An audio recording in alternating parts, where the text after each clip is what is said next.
மாட்டேன்னு சொல்றதும் எங்க அம்மா நான் உருப்பிடுவேன்னு நினைக்கிறதும் நம்ம பிரின்சிபல் நான் நாசமா போவேன்னு சொல்றதும் இவங்க எல்லாரும் மைண்ட்ல என்ன பத்தி தான் மச்சான் ஓடுது. ஆமா. ஆனா எனக்கு என் மைண்ட்ல ஓடுறதெல்லாம் ஒரே ஒரு விஷயம் தான். Love love love. எனக்கு லவ்னா ரொம்ப பிடிக்குங்க. இன்ஃபேக்ட் யாருக்கு தான் பிடிக்காது? என் லவ் ஆஃப் மை லைஃப் தேர்றதுல தான் என்னோட இந்த ஹோல் ஜர்னி இருக்க போகுது. அது லவ் ஆஃப் மை லைஃபா? அப்படின்னா அதான் மச்சான், ஒரு பொண்ணை ஸ்கூல்லே 10 லவ் பண்ணி கல்யாணம் பண்றாங்கல்ல, அந்த மாதிரி எனக்கும் school to college, college to marriage போகணும்னு ஆசைடா. அப்ப பேக்கேஜ் அதுதான் எங்க அப்பா பேக்கரி இருக்கேடா.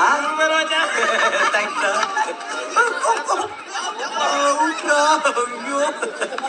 இப்படிதாங்க ஸ்கூல்ல ஒரு பொண்ணு திவ்யா. பசங்க எல்லாம் திவ்யா பின்னாடி தான் சுத்துவானுங்க. ஆனா திவ்யா என் பின்னாடி தான் சுத்துவாங்க.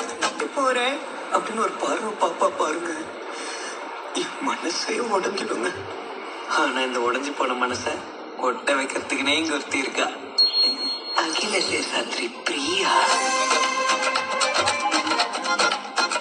அவ பக்கத்து சீட் எப்பவுமே காலியா தான் இருக்கும். அது வேற யாருக்காகவும் இல்லை, எனக்காக தான்.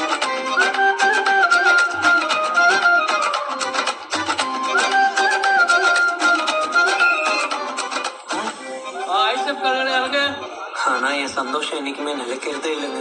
கிளம்புற பிரியா. பிரியா, என்னடா வாழ்க்கை இது, சோகமாவே போயின்னு இருக்கேன்னு நினைக்கும் போதுதான் எங்க ஏரியா மல்லிக்கடைக்கார பொண்ணு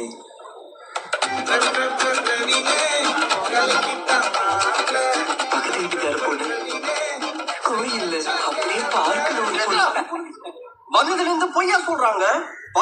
பாக்குறாளுங்கன்னு சொல்றானே, அவங்க எப்படி பாக்குறானுங்க சொன்னானா?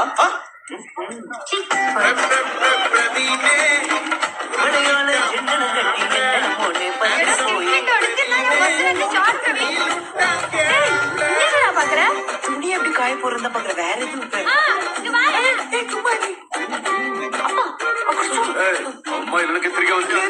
மூடு. மளிகடைக்கார பொண்ணு என்னதான் பாக்குது? அந்த ஒரு பொண்ணுதான் உன்னை பாக்குறான். நீ என்னமோ மன்மத குஞ்சாட்டம் எல்லா பொண்ணுங்களும் ஒண்ணுதான் பாக்குற மாதிரி சொல்ற. நான் மன்மத குஞ்சிலதான், அது எனக்கே தெரியும். என்ன மாதிரி பசங்களெல்லாம் பொண்ணுங்க பாக்குறதே பெரிய விஷயங்க.